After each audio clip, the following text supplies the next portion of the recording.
Vijay സേതുപതിയുടെ Maharaja Indian പ്രേക്ഷകരുടെ ഹൃദയം കീഴടക്കുക മാത്രമല്ല, ചൈനയിലെ കാഴ്ചക്കാരെയും വല്ലാതെ സ്വാധീനിക്കുകയാണ്. നിതിലൻ സ്വാമിനാഥൻ സംവിധാനം ചെയ്ത ആക്ഷൻ ത്രില്ലർ കഴിഞ്ഞ വർഷം നവംബറിലാണ് ചൈനയിൽ റിലീസ് ചെയ്തത്.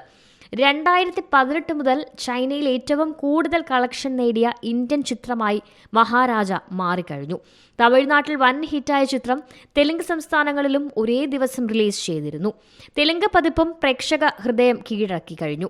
ഇതുവരെ ചൈനീസ് ബോക്സ് ഓഫീസിൽ 1480 കോടി രൂപ നേടിയ ദംഗലാണ് ഒന്നാം സ്ഥാനത്തുള്ളത്. കൂടാതെ ബോക്സ് ഓഫീസിൽ മികച്ച 10 ചിത്രങ്ങളുടെ പട്ടികയിൽ ഇടം നേടിയ ദക്ഷിണേന്ത്യയിൽ നിന്നുള്ള ഒരേയൊരു ചിത്രം കൂടിയായി മാറിയിരിക്കുകയാണ് മഹാരാജയിൽ വിജയ് സേതുപതിയെ കൂടാതെ അനുരാഗ് കശ്യപ്, മമത മോഹൻദാസ് എന്നിവരും പ്രധാന കഥാപാത്രങ്ങളെ അവതരിപ്പിക്കുന്നുണ്ട്.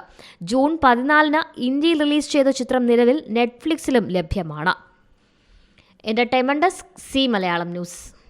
ഏറ്റവും പുതിയ വാർത്തകളും വിശേഷങ്ങളും വിരൽത്തുമ്പിലറിയാൻ സി മലയാളം ന്യൂസ് എല്ലാ ഡിജിറ്റൽ പ്ലാറ്റ്ഫോമുകളിലും ലഭ്യം.